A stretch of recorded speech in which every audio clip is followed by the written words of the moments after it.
बाहेर असला भारी पाऊस पडतो आणि त्यामुळे वातावरण पण इतकं छान झालं आहे, कोजी थंड.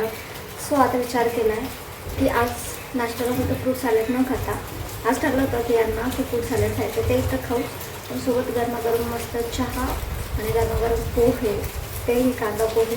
सो असा प्लेन असा प्लॅन माझा ठरतो. सो चला आता आधी नाश्त्याची चेक करून घेऊ, कारण का खरंच भूक लागली, कारण का रात्रीचा आम्ही खूप लवकर जेवत होतो, सकाळी उठल्यावरती आधी नाश्ता हवा असतो. सो चला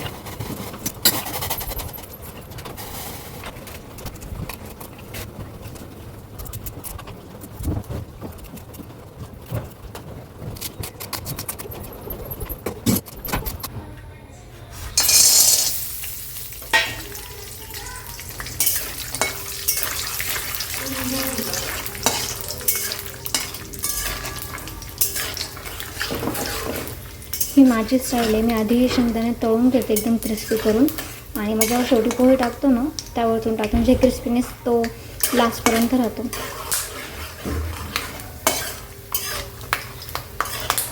सो असे काही शेंगदाणे मी फ्राय करून घेतलेत, तर ते शेवटी टाकणार.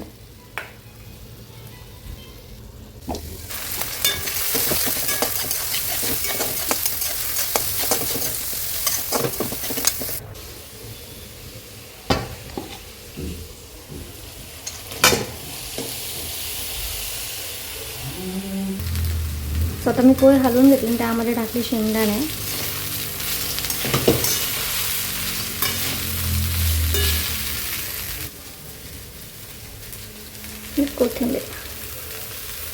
कोथिंबीर इज मॅन्डेटरी. गरमागरम वाफाळलेले पोहे, मला असले पोहे आवडतात खायला. सो मस्त नाश्ता करून झाला, गरमागरम पोहे, आणि आता मस्त ठेव चहा घेऊ.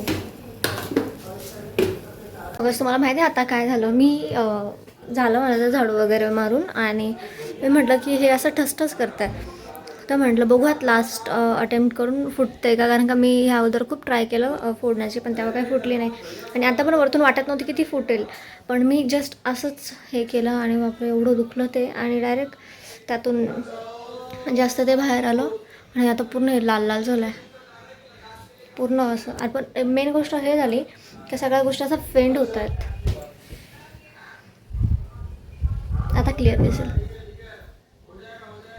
जाईल आता ते पण बघत. माझा फोरहेडचा टॅन जरा जास्तच वाढलं आहे, सो तो मला करायचं आहे एक शूट, मग ते पॉसिबल होते की नाही काय माहिती. आणि आजचा प्लॅन, आजचा डे स्पेशली, कारण का माझा नवरा जेव्हा घरी असतो त्यांना सुट्टी असते, सो तो डे स्पेशलच असतो माझ्यासाठी, कारण का ते ऑफिसला असतात, मी घरी असते. सो मग एकच दिवस भेटतो संडेचा की टाईम स्पेंड करायला भेटतो.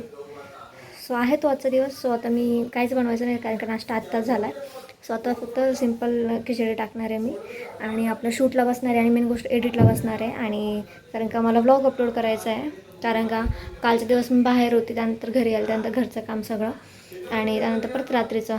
सो मला त्यात काय जमलं नाही शूट करायला, आणि तेवढी इच्छा पण होत नव्हती शूट करायची, कारण का बाहेरून एकदा आलो आणि घरातलं काही गोष्टी झाल्या की तो कॅमेरा हातात घ्यावा, त्यात काय बोलावं एवढी कॅपॅसिटीच उरत नाही माझी. सो म्हटलं आता ठीक आहे, आता नाश्ता वगैरे सगळं झालं आहे, आता फ्रूट सॅलड तर काही बोललं नाही आहे तरी आता नंतर कापून देईल, आधी खिचडी करून घेऊ, आणि म्हणजे त्यानंतर आपल्या शूटला मोकळं बसता येईल.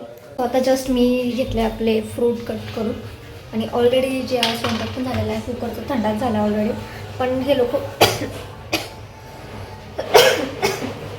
दादा ते बोलतात की नाश्ता आत्ताच झाला आहे, सो जेवण एवढं लवकर नको मला, म्हणजे कोणालाच. सो म्हटलं आधी नाश्ता लगेच मग म्हणजे फ्रूट तरी खाऊन घेऊ. किती सुंदर दिसतंय. So hi guys, good evening. So आता आमच्या शेटला आहे सुट्टी, सो आता आम्ही निघालो थोडंसं बाहेर टाईम स्पेंड करायला. म्हणजे असं डेट वगैरे असं कुठे काही नाही. लग्न झाल्यावरती असं काही नसतं डेट वगैरे. सो जस्ट आता मी फिरायला चाललो आहे. तीच आमची डेट असणार आहे. सो बघूयात कुठे नेत आहेत ते दिसेलच तुम्हाला कळेलच. आणि एक नवीन एक्सायटिंग व्हिडिओ तुमच्यासाठी येणार आहे. आणि खरं तर मग ती पण एक गोष्ट आहे ती तुम्हाला सांगायची. आणि आय होप सो की ह्या ब्लॉगच्या अगोदर तोच व्हिडिओ तुमच्यासाठी पडेल आणि तुम्ही त्याला खूप भरभरून प्रतिसाद द्याल. सो चला आता निघत. काहीतरी आहे तिथं वाचतं. The next day.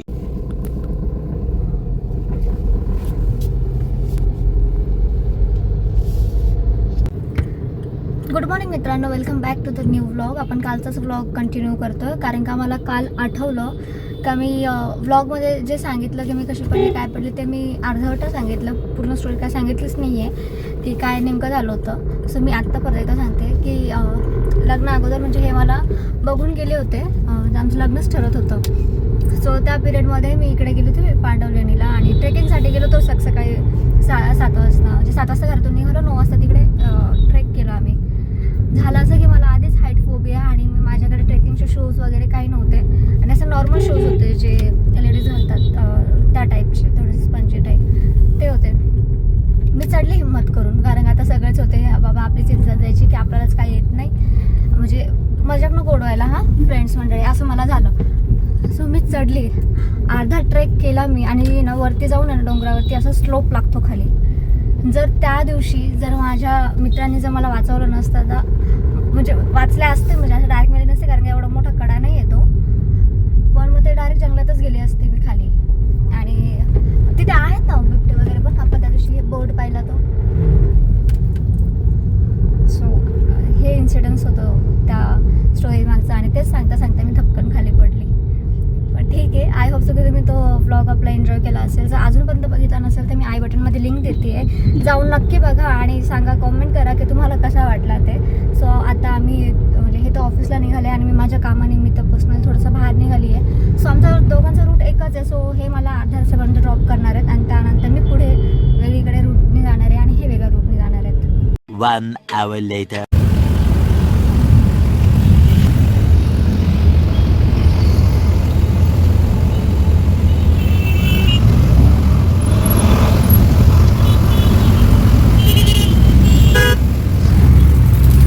इथं मी कामानिमित्त बाहेर आले होते आणि मला कॉमेंट पडली होती की नाशिकमध्ये डिव्होशनल जे लोकेशन्स आहे ते दाखवा. सो मी इथं आली तर म्हटलं मी तुम्हाला दाखवून देते कारण की हे पण एक टुरिस्ट प्लेस आहे आणि भरपूर ठिकाणाहून लोक इथं येतात. हे आहे मुक्तिधाम जे की नाशिक रोडमध्ये आणि इथे पण भरपूर असे भाविक लोक येतात फिरण्यासाठी. आतमध्ये प्रभू श्रीराम लक्ष्मण आणि त्यांचं आहे आणि भरपूरसे असे मंदिरं दाखवले जे मी तुम्हाला आतमध्ये जाऊन दाखवते जर अलाव असेल तर.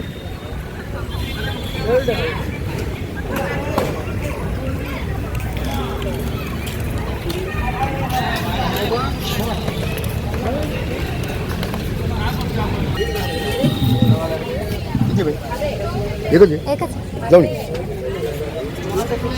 सो बरेचसे टुरिस्ट अजूनही आहेत आणि इथे चप्पल काढायचं आणि मग मध्ये जायचं असं आहे.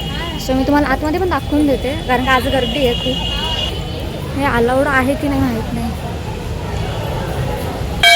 आणि इकडनं क्लिअरली दाखवते नेमकं मंदिर कसलं येते.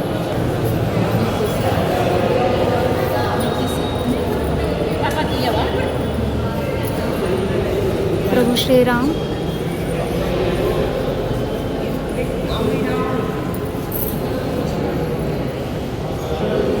आणि त्याचबरोबर ह्या ठिकाणी श्रीकृष्ण आणि राधा.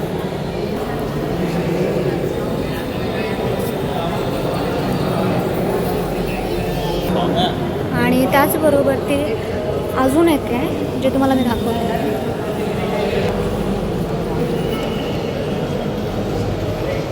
महालक्ष्मी आणि नारायणजी.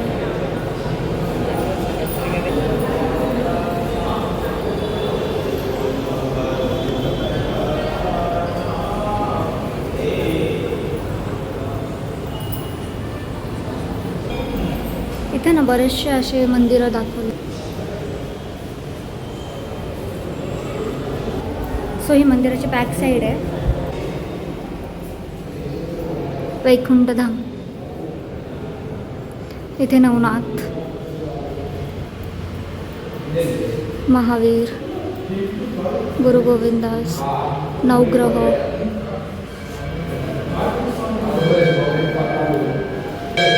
अशा भरपूरशा गोष्टी आहेत. आणि इथे पण जे नाथ आहेत बद्रीनाथ धाम त्यांचं पण दिलेलं आहे.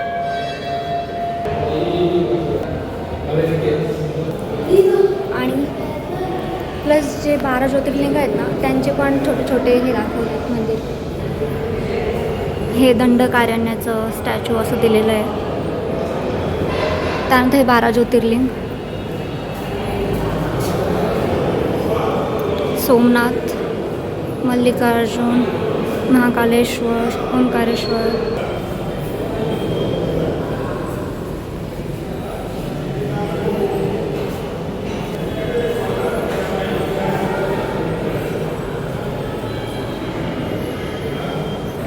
हे सगळे जेवढे 12 ज्योतिर्लिंग आहेत ना त्यांचे असं हे ठेवले स्टॅच्यू, काय बोलता येईल ते. काय ॲम्बियन्स आहे इकडचा. आणि टुरिस्ट लोक पण आहेत.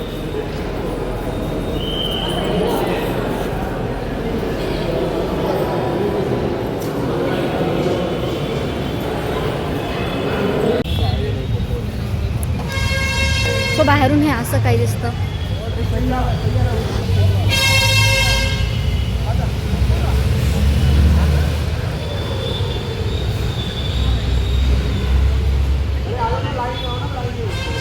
हा इकडचा परिसर.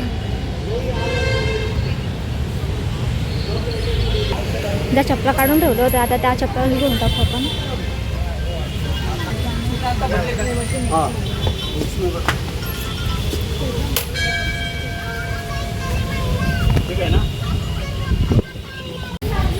चप्पल तर घेऊन टाकली आणि तुम्हाला आता इकडचं दाखवते की पूजेचं सामान वगैरे काय कसं भेटतं. तर पूजेचं सामान वगैरे काय भेटतं हे तुम्हाला दाखवून देते इथे. आलाच कधी तर.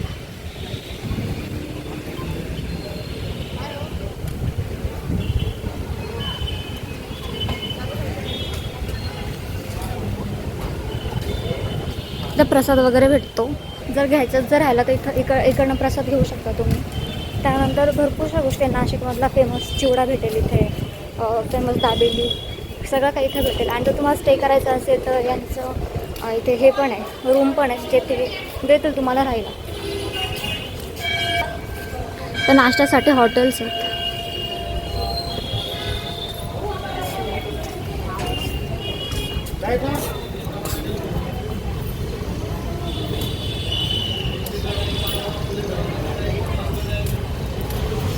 हे टुरिस्ट लोकांच्याच गाड्या आहेत. जर ठरलंच कधी तुमचं इकडे नाशिकला यायचं तर तुम्ही हे पण प्लेस व्हिजिट करू शकता. आता महाकुंभ येतोय सो इथे पण खूप जास्त गर्दी राहील. त्याच्या आजूबाजूचा परिसर.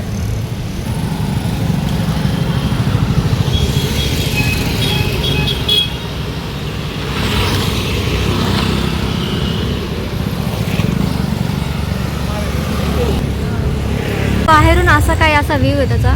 लांब लांब पण तुम्हाला काय घ्यायचं असेल ते इथे घेऊ शकता. आणि तिथे पूजेचं सामान भेटतं. आणि हा एंट्री गेट आहे फर्स्ट. तर झाल्यात आपल्या इकडचं काम आणि तुम्हाला एरिया पण दाखवून झालं आहे. आता जाऊयात घरी कारण का उशीर झाला आहे खूप. सो चलो.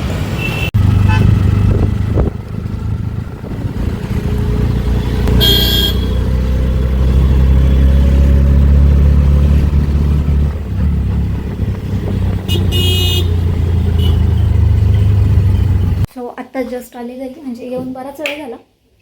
म्हटलं आता आलं तर थोडंसं मशीन लावून दो.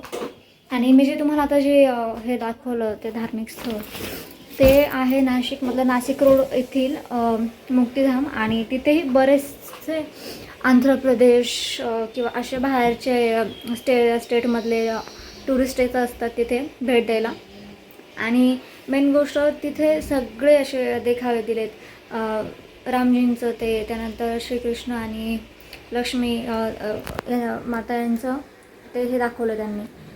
आणि बरेचसे अजून असे आयडॉल्स मध्ये जसे मी तुम्हाला व्हिडिओमध्ये दाखवलं, जर तुम्हाला एकदा जर व्हिजिट करायचं असेल तर इथे पण व्हिजिट करू शकता. आणि आता सिंहस्थ कुंभमेळा येतो नाशिकमध्ये, सो तेव्हा तो खूप जास्त तिथं गर्दी असते आणि देखावे पण खूप असतात बघण्यासारखे.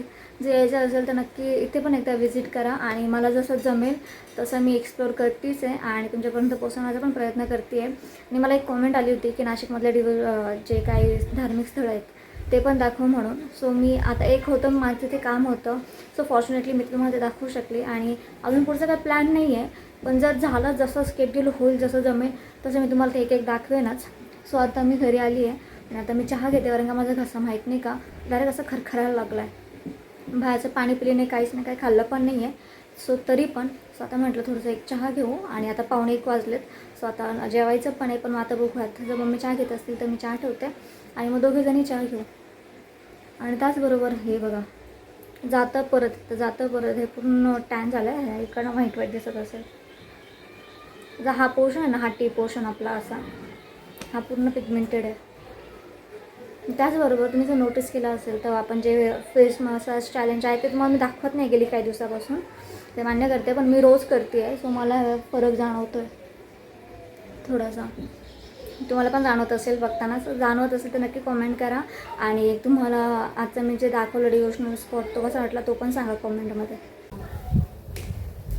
चहा बनवणार होती पण मग आता आहेच उपमा, सो मला उपमा आवडतो. म्हटलं थोडंसं उपमा गरम करून तुम्हाला दाखवते.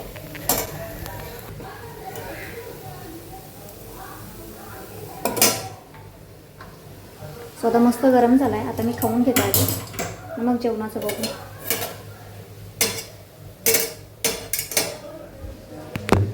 बनवणार होती पण चहाचा प्लॅन कॅन्सल केला, कारण का मी किचनमध्ये येऊन बघितलं की पोहे आहेत, क्या बोला तूने? उपमा आहे. सो मी आता मस्त गरम केला आहे तो आणि आता तो खाऊन घेते. आणि बघूयात, कारण का असं कसं खाऊ तर काहीतरी गरम खाणं किंवा पिणं गरजेचं आहे. सो मी आता हे गरम केलं, सो मी हे खाते आता आणि बघू जेवणाचं कधी होतं आहे. सो हे गुड मॉर्निंग. क्या बात है सर, क्या बात है सर, क्या बात, ये बात है. Guys good evening. आता संध्याकाळ झाली आहे आणि मी थोडीशी नॅप घेत होती. आज काय नॅप लागली नाही म्हणून फक्त बेडवरतीच बसून होते. नंतर मी ते इथे ठेवलं चहा. आता मस्त चहा घेते, कारण का खवखव आहे थोडीशी अजून पण. सो ते घालवायला आता मी चहा ठेवते. दुपारी काही ठेवला नव्हता, दुपारी मी उपमा खाल्ला, त्यानंतर जेवण केलं डिरेक्टली. आणि नंतर जे काय थोडेसे होते आपल्या बरोबरचे कामं तेवढे करून मी थोडंसं रेस्ट घेतला. अशी झोप काय लागलीच नाही आज, जशी नेहमी लागते. पण ठीक आहे, एका दिवस होतं असं, पण उद्यापासून आपला दिवस खूप जास्त बिझी होऊन जाणार आहे. त्याचं रिझन तुम्हाला ते नंतर कळेल आणि मी मे बी ते नंतर तुम्हाला सांगेन. सो योग्य वेळ येईल तेव्हाच.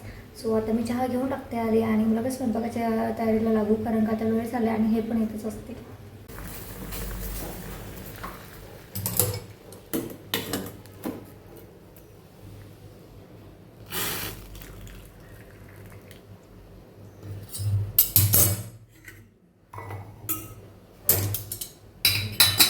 आज 2च कप चहा ठेवला मम्मींना आणि मला, कारण का दादा तर घेणार नाही. दिवसभर पाऊस इतका थांबलेला होता आणि आत्ता पाऊस पडतोय. दिवसभर मात्र पडलाच नाही आणि आता त्याला सुचतंय की पडायचं आहे. आणि त्यात माझे हेअरफॉल इतका बेकार होतो, हे बघा. सो मी आता कोणत्याही परिस्थितीत जाऊ दे बाबा, माझे पैसे जातील गेले तर मी आधी तो कॉम्बो मागून घेते केसांसाठी. हेअर म्हणजे ॲटलिस्ट माझं हेअर ग्रोथ नाही झाले तरी चालेल, पण आहे ते केस टिकले पाहिजे डोक्यावरती. हेअर इतका वेवी नेचर आहे माझ्या केसांचा, खूप वेवी नेचर आहे आणि हे तर इकडनं पण निघतात. चलो आता लागून घेऊ स्वयंपाकाला. आणि आज बनवणारे पातोड्याचं कालवण. रेडी झाला आहे. काय काय बनवलं मी ते तुम्हाला दाखवते. कालवण,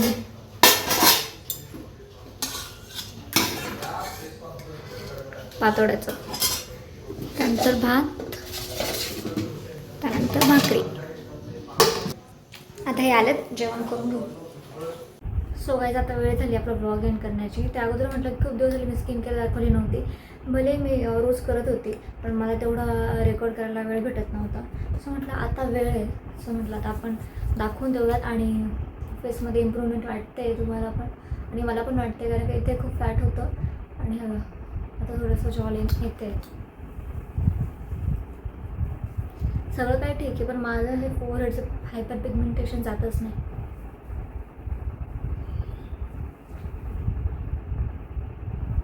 आणि ही जी माझं स्टेप आहे ना, ही खूप इफेक्टिव्ह आहे.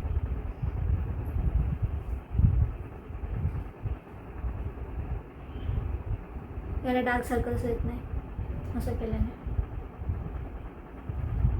आणि हे फोरहेडवरती पण रिंकल्स येत नाही.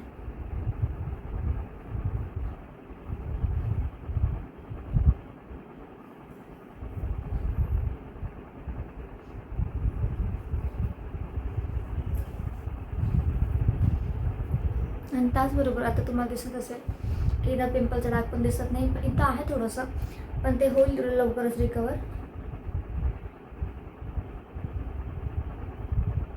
आणि मी हा जे लिप बाम यूज करते त्याच्यामुळे माझ्या ओठाच्या लाईनच्या इकडचे पण डार्क सर्कल म्हणजे जे पिगमेंटेशन आहे ते जातं. आणि मी आता परत ती क्रीम लावते. जोपर्यंत माझे डाग पूर्ण जे ॲक्ने आहेत ते नाहीसे होत नाही तोपर्यंत मी लावतच असते ती.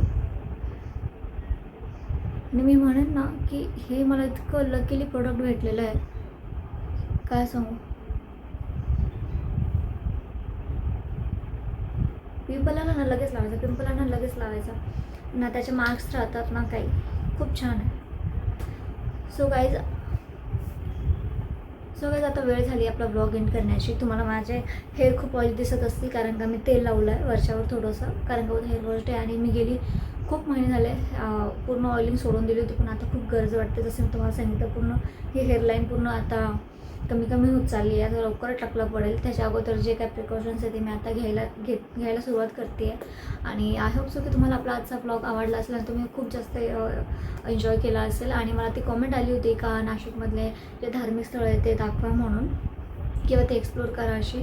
सो ती कॉमेंट होती सोनाली भोसले यांची. सो माझ्याकडनं जेवढं होईल मी तेवढं शक्य होईल माझ्याकडनं, सो मी तेवढं करेनच. पण मी आता एक मुक्तिधामचा टाकला आहे. सो ते पण टुरिस्ट प्लेस आहे आणि भरपूरसे लोक येतात तिथे व्हिजिट करायला. सो तुम्ही पण जर कधी नाशिकला आले तर तुम्ही तिथंही व्हिजिट करू शकता. सो परत भेटूया नेक्स्ट व्हिडिओमध्ये. Thanks for watching.